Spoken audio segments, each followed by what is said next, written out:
Hello and good afternoon. It is Monday. It is a beautiful day out. I'm not even wearing a coat today, which is awesome. Had a great weekend. Fairly chill, but reflective. I came out a little late today because I'm still writing the book. I'm about 3/4 done, but I've got a goal of 10 pages a day, which will have it done hopefully by the end of the week. Then I'll be into my editing process. But I keep going into these experiences that I've had in the past that I'm putting into the book, and well, it's great information. And I'm trying to think, what should I deliver for a message today? And what ends up coming back every time is what you just wrote. Deliver that. Yes, I want people to buy the book. Yes, I would like to make money off of it. But the fact of the matter is, the message is what matters. So, what I've been focusing on today, by the way, I'm walking up to the river here. This is just a PSA. The river is not frozen. It is kind of frozen, but apparently there have been people out ice fishing on it already. It's 6 degrees today. Celsius, not Fahrenheit. 6 degrees Celsius. That means it's well above freezing, and people have been out ice fishing on it. That's insane. It's one of the people who has to come out and pull your butt out of the ice, out of the water this time of year. Don't be dumb. Anyhow, I want to talk about today reacting and responding, the differences between the two. Wow, I haven't done a walk and talk where I have to cross a busy street yet. Hang on a second. I don't want to get squished. But there's a difference between reacting and responding, especially today. We have all these different ways of communicating. We've got video, we've got emails, we've got messengers, we've got dating apps, we've got all these different ways of communicating, and the problem is none of them are 100% effective. And the ones that are most effective are the ones we do the least, which is face-to-face. We become segregated into these little silos of solitude where a lot of people prefer not to talk to anybody. I remember when I was a part of a company that sold video phones. 15 years ago, the video phone was going to revolutionize communication. And the fact of the matter is, if somebody FaceTimes me, I'm not answering it. And I don't know many people that would, unless it's like, an aunt or a grandmother that wants to see the grandkids. That would make sense. But when it comes to somebody just FaceTiming you to talk, who does that? And we realize that there is something missing when we're on the phone with somebody. But verbal communication when we're on the telephone with somebody is much more effective than visual communication. There's just something off about it. There's a reason we don't do it. It does happen a lot more nowadays in business with Zoom and all that stuff, but for interpersonal communication, not really a good choice. At least not for most people. Anywho, when it comes to reacting and responding, we get a lot of emails, we get a lot of texts, and these are, the form of communication itself is not terribly flawed. How do I explain this? It's not that we're not used to it. It's not that it's a new form of communication. We've been doing it since we were cavemen back in the day when we're, so I think that was somebody I know. Back in the day when we were leaving cave paintings for people around, this is really hard to do. It's very distracting with all the people around. We used to leave cave paintings as a form of communication. Then it evolved to letters and then it became emails and texts and all of these things. But the problem is when we're communicating in that way, a lot of times, especially if we're having a challenging moment with somebody, we are hearing the words that are written in the author's voice. And if we're having a challenge in our communication with that author, or if we're pissed off at them, chances are we're not hearing that in the most positive voice that person could possess. In fact, we're probably adding a little bit of oomph to it ourselves because we're not in the greatest frame of mind when that person is sending us the message. That taints the way that we perceive the message. So a lot of times we'll react. We'll send something we wish we hadn't. We'll send that email, and Lord knows, actually I do have one app that allows me 30 seconds recall on an email in case I screwed up, but Other than that, there's no getting that back. It's out there. So, what I choose to do is respond, not react. How do we respond versus react? Well, first and foremost, we have to be in charge of our emotions. Unfortunately, a lot of people don't have a lot of emotional intelligence. And it is up to us to progress and become more evolved in the way we communicate. And we have to become more, sorry, 1 second as I'm saying this. I'm going to figure out how to turn the camera around. You know what? Screw it, just turn me around. Look, that river is not frozen. Don't go on it. Anyhow, if we have the ability to wait, we get a message we don't like, we have a misunderstanding, and we don't respond right away, we now have the power. If we don't just send back a, quick tongue lashing, something that satisfies our ego but does not satisfy our ultimate goal, well, then what was the purpose of that communication other than satisfying our own ego? So what do? Well, first and foremost, read it once. If you don't like the content of it, put it away. Wait.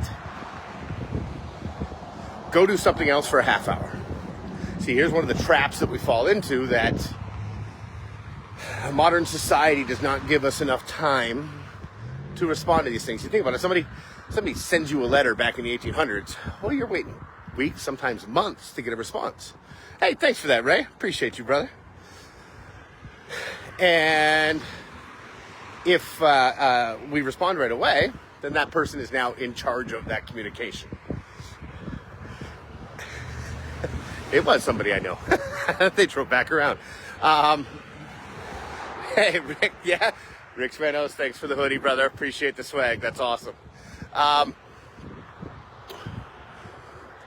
We put this onus on ourselves to respond very quickly or react very quickly to stuff because we want to get the communications out of the way. The fact of the matter is, our phone is always beeping and bopping and booping with some sort of message from somebody in some way, whether it's marketing, whether it's actually an important call or a text or a message or whatever. It's always going off. It's up to us to allow time for us to respond accordingly. And if we're reacting to everything in our existence, well, we end up being we get burnout. We end up being an ineffective communicator, and we lose sight of our ultimate goal.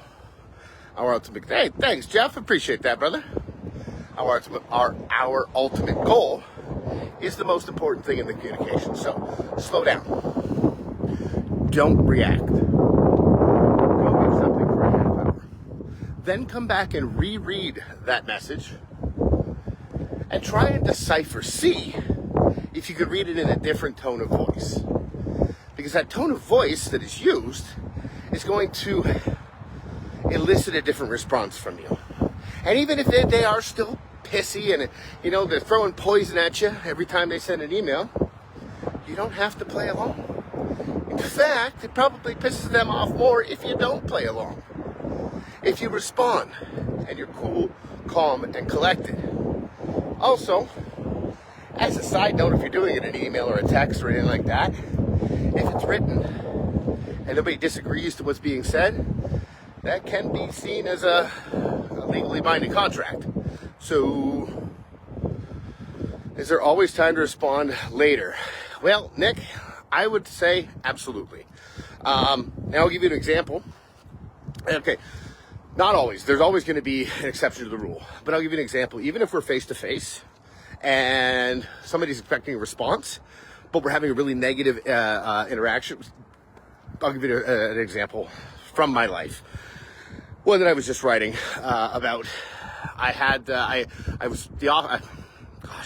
going to stop, take my breath, and respond to this question. Because I just wrote this. It's just sometimes difficult to verbalize what I've been writing. I was the president of a financial services company, and I was just about to go on vacation. All I wanted to do was get out of the office. I had just finished my last meeting for the day. It was a Friday afternoon. It was like 2 o'clock. I was getting out early, and I was so excited. And one of my coworkers, somebody I didn't work for, but we had to work together in certain ways, came up to me in a very snarky tone and said, "Can I see you in my office?" And I went inside. Inside of my head, I went, "Oh boy, here we go."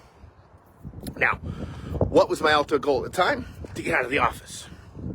This person starts on the whole tirade, and it was nonsensical. It was actually stuff that I had no control, well, I had no perception of at the time. But I realized at one point this was not a rational conversation, so I started looking at what was my outcome. My ego wanted me to yell, but my outcome was to get the hell out of the office and go on vacation. So what did I do? I responded instead of reacting by not responding. Kind of a different tactic, but the fact of the matter is, whenever somebody's yelling, they have about a 3-minute timeline. After 3 minutes, they've yelled themselves out. Could be 3.5, could be 2.5, we don't know, but they're going to yell themselves out. And every time we interrupt, we start that clock over.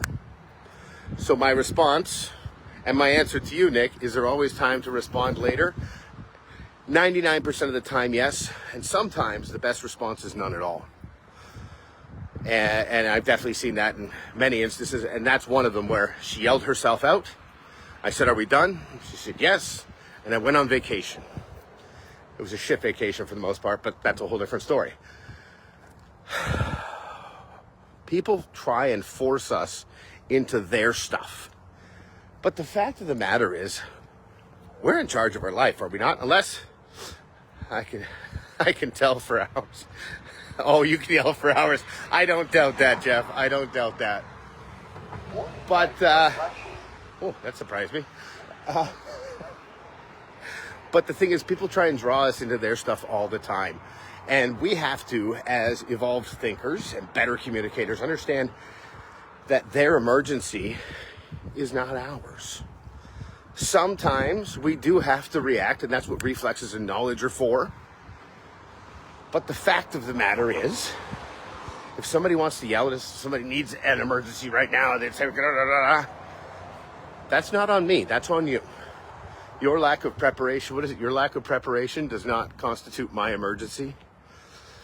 So take your time. Don't let your ego get in the way. That's a tough one. Sometimes it feels really good to yell back. Sometimes it feels really good to send a snarky message. But does it align with your goal? That's the ultimate thing. It feels good in the time, but do you get what you want out of it? And if it doesn't serve your goal, don't do it. Take a little more time. Think a little more clearly. Get what your goal is. Anyhow, that's it for me today. I felt good. This was a cleansing one. Plus, it's nice to get outside. It almost feels like spring, even though it's almost Christmas. Weird. Anyhow, have a fantastic day. Until tomorrow, know that I love you. Oh, by the way, thank you for the likes, the comments, the shares, the subscribes. Even my YouTube is starting to happen, which, wow, that's freaking awesome. I appreciate every single one of you. I appreciate you for pre-ordering the book. If you haven't yet, do so by going to guidetothegrind.com. It's going to be a good one. I put a lot of stuff into this, a lot of hours. I'm really loving what's there. Anyhow, have a fantastic day. Till tomorrow, know that I love you, and I'll see you soon.